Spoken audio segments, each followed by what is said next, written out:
अस्सलाम वालेकुम स्टूडेंट, कैसे हैं? ठीक है। तो चैप्टर हम 2 पढ़ रहे हैं। ठीक है, आज हम इसका टॉपिक पढ़ने जा रहे हैं स्केलर प्रोडक्ट और डॉट प्रोडक्ट। ठीक है, हम इसको स्केलर प्रोडक्ट भी बोल सकते हैं या हम इसको डॉट प्रोडक्ट भी बोल सकते हैं। ठीक है, तो स्केलर प्रोडक्ट या डॉट प्रोडक्ट को स्टार्ट करने से पहले प्रोडक्ट्स ऑफ वेक्टर, जो प्रोडक्ट ऑफ वेक्टर होता है ना, जो वेक्टर का प्रोडक्ट होता है वो हमारे पास दो किस्म का होता है। ठीक है, there are two types of vector multiplication. Vector multiplication की दो किस्में होती हैं, दो टाइप्स होती हैं। ठीक है, एक को हम नाम देते हैं स्केलर प्रोडक्ट का या डॉट प्रोडक्ट का, और दूसरा हमारे पास होता है वेक्टर प्रोडक्ट और क्रॉस प्रोडक्ट। तो दो टाइप्स हैं, दोनों को ही हम डिस्कस करेंगे, डिटेल से डिस्कस करेंगे। लॉन्ग क्वेश्चन है, अलग अलग स्केलर प्रोडक्ट और डॉट प्रोडक्ट, ये भी लॉन्ग क्वेश्चन है। वेक्टर प्रोडक्ट और क्रॉस प्रोडक्ट, ये भी लॉन्ग क्वेश्चन है। तो आज हम जो है वो सबसे पहले स्केलर प्रोडक्ट को डिस्कस करेंगे। What do you know about scalar और डॉट प्रोडक्ट? आप स्केलर प्रोडक्ट या डॉट प्रोडक्ट के बारे में क्या जानते हैं? ठीक है, when two vectors are multiplied to given a scalar quantity, अगर हम दो वेक्टर को मल्टीप्लाई करें तो आंसर में हमें स्केलर क्वांटिटी मिले, then the product of vector is called scalar और डॉट प्रोडक्ट। तो फिर हम इस प्रोडक्ट को स्केलर या डॉट प्रोडक्ट बोलेंगे। देखें, अगर देखें अजीब बात है ना, अगर हम दो वेक्टर्स हैं, हमारे पास दो वेक्टर को मल्टीप्लाई कर रहे हैं तो आंसर में हमें स्केलर मिल रहा है, मिलेगा, हम डिस्कस करेंगे। तो इस किस्म का जो प्रोडक्ट होता है उसको हम किसका नाम देंगे? स्केलर प्रोडक्ट का नाम देंगे। तो अगर आपके पास दो वेक्टर्स हैं, ए है और बी है, तो हम फार्मूला बताएंगे कि अगर दो वेक्टर ए और बी हों तो ए और बी का जो स्केलर प्रोडक्ट है उसको हम कैसे लिख सकते हैं? The scalar product of two vectors A and B is written as A dot B. ये डॉट का निशान है ना, ये जिसके ऊपर मैं फोकस कर रहा हूं, ठीक है, तो ये जो डॉट है इसको हम स्केलर या प्रोडक्ट या डॉट प्रोडक्ट बोलते हैं। ठीक है, तो अगर दो वेक्टर के दरमियान डॉट का निशान आ जाए तो आप फौरन समझ जाए कि ये दो वेक्टर जो है उनको हम या स्केलर प्रोडक्ट ले रहे हैं या दो वेक्टर्स का हम डॉट प्रोडक्ट ले रहे हैं। तो ए डॉट बी इक्वल ए का मैग्नीट्यूड, ठीक है, ये हमें पता है, हम मैग्नीट्यूड को डिटर्मिनेंट फॉर्म की में भी लिखते हैं। ठीक है, ए का मैग्नीट्यूड, बी का मैग्नीट्यूड कॉस थीटा। ठीक है, तो या आगे फिर हम ए को हम ये भी मैग्नीट्यूड, हमें ये तो पता है कि हम लाइट फेज में मैग्नीट्यूड लिखते हैं बी कॉस थीटा। ठीक है, तो ए डॉट बी का आंसर किसके इक्वल आ गया? A B cos theta.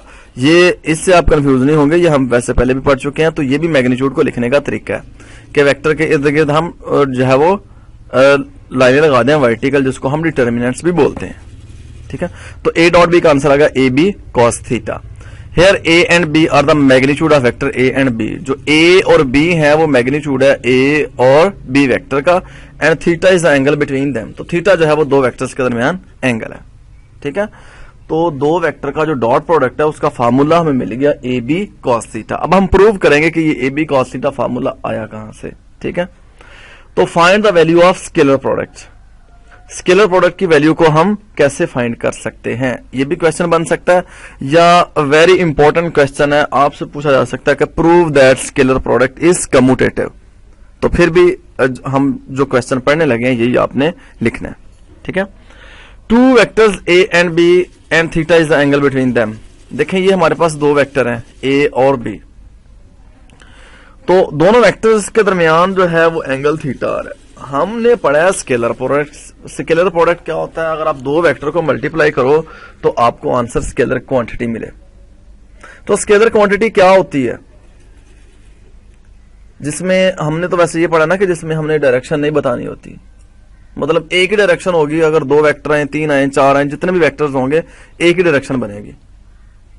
ठीक है, कि अगर हम दो वेक्टर को मल्टीप्लाई करेंगे तो जो दो वेक्टर हम मल्टीप्लाई कर रहे हैं उन दोनों की एक ही डायरेक्शन हम बनाएंगे, तो फिर हम बोलेंगे कि ये हमने दो वेक्टर का जो है वो स्केलर प्रोडक्ट लिया है। देखें, ए और बी दो वेक्टर हैं, उनके दरमियान जो एंगल है वो थीटा है। अब देखें, पहला वेक्टर ए डॉट बी हमने लिखा है ना, पहला वेक्टर हमारे पास ए है। ए को आपने एज इट इज लिखना है जैसे हमने ड्रॉ किया हुआ है। अब हमने बी वेक्टर को भी एक ही डायरेक्शन में लेके आना है, क्योंकि हमने बोला है कि दो वेक्टर को मल्टीप्लाई करेंगे तो आंसर हमें स्केलर मिलेगा। तो स्केलर के लिए हमें तमाम वेक्टर की एक ही डायरेक्शन चाहिए। ठीक है, तो हमने बी को भी एक ही डायरेक्शन में लेके आना, तो उसके लिए हम क्या करेंगे हमने यहां से एक डॉटेड लाइन ड्रॉ करनी है, जहां पर बी वेक्टर खत्म हो रहा है उसके हेड से हमने एक डॉटेड लाइन ड्रॉ करनी है, ठीक है। एक्स एक्सिस की जानब ड्रॉ करेंगे क्योंकि हमारा वेक्टर जो है वो एक्स एक्सिस की जानब है। तो हमें पता है अगर हम बी को दो कंपोनेंट में रिजॉल्व करें, ये जो बी वेक्टर है उसको अगर हम दो कंपोनेंट में रिजॉल्व करें तो एक हमारा कंपोनेंट क्या बनेगा, वर्टिकल, जिसको हम बी साइन थीटा का नाम देंगे, और दूसरा हमारा क्या बनेगा, बी कॉस थीटा, ठीक है। तो अब देखें वेक्टर ए की डायरेक्शन में बी का हमने प्रोजेक्शन लिया, इसको हम बोलते हैं प्रोजेक्शन, साया, कि वेक्टर ए के ऊपर बी का कितना पोर्शन आ रहा है, मतलब वेक्टर बी का जो साया पड़ रहा है वेक्टर ए पर कहां तक पड़ रहा है, जहां तक हमने डॉटेड लाइन से शो किया हुआ है, ठीक है। और ये जो साया पड़ रहा है किस एक्सिस पे पड़ रहा है, हॉरिजॉन्टल एक्सिस पे पड़ रहा है ना, तो हॉरिजॉन्टल एक्सिस को हम क्या लिखेंगे, बी है ना, तो बी एक्स लिखेंगे।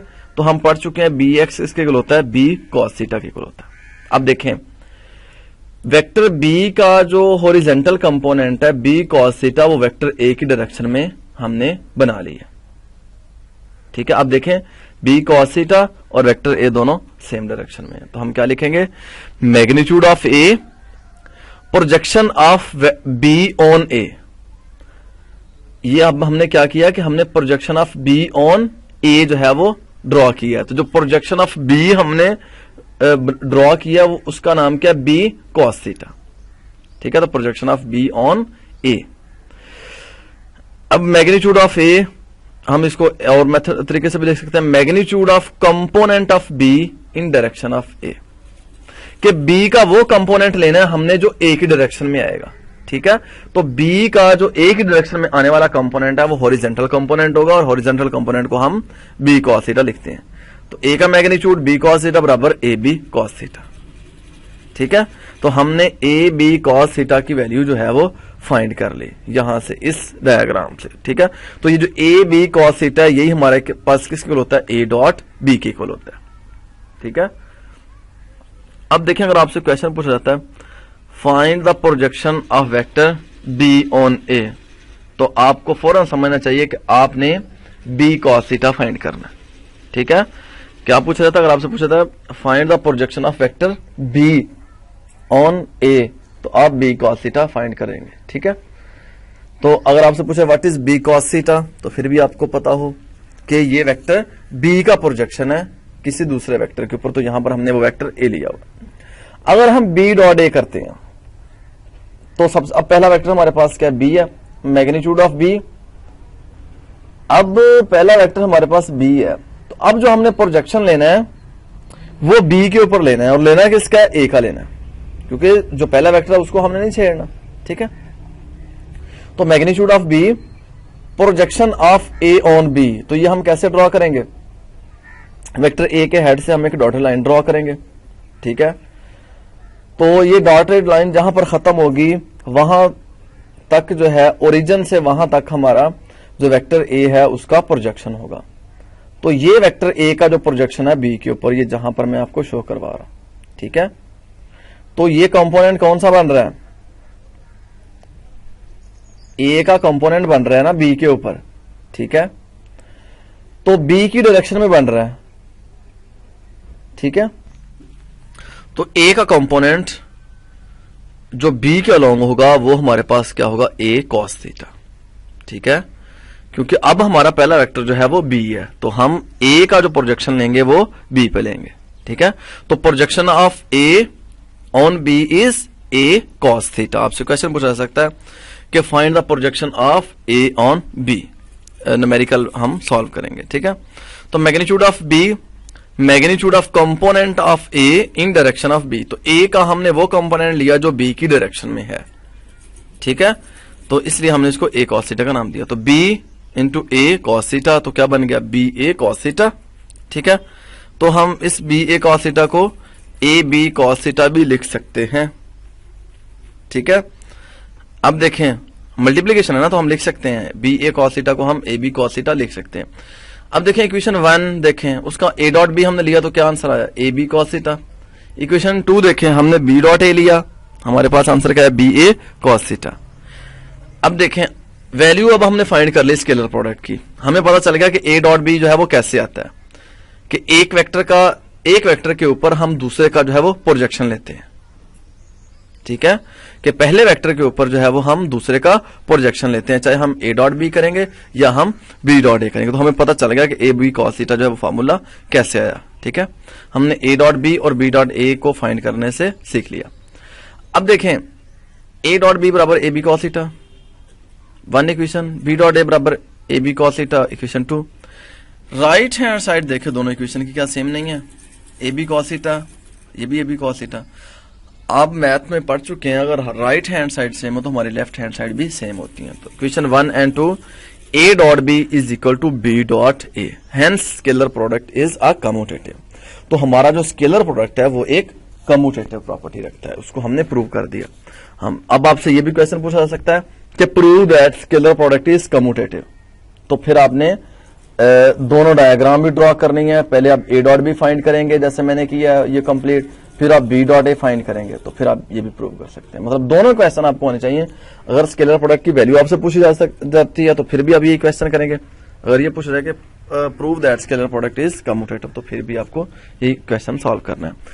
अब मैं आपसे क्वेश्चन पूछता हूं कि अब अपने अपने माइंड में सोचना है कि what is A cos theta, A cos theta क्या होता है, what is B cos theta, B cos theta क्या होता है, ठीक है।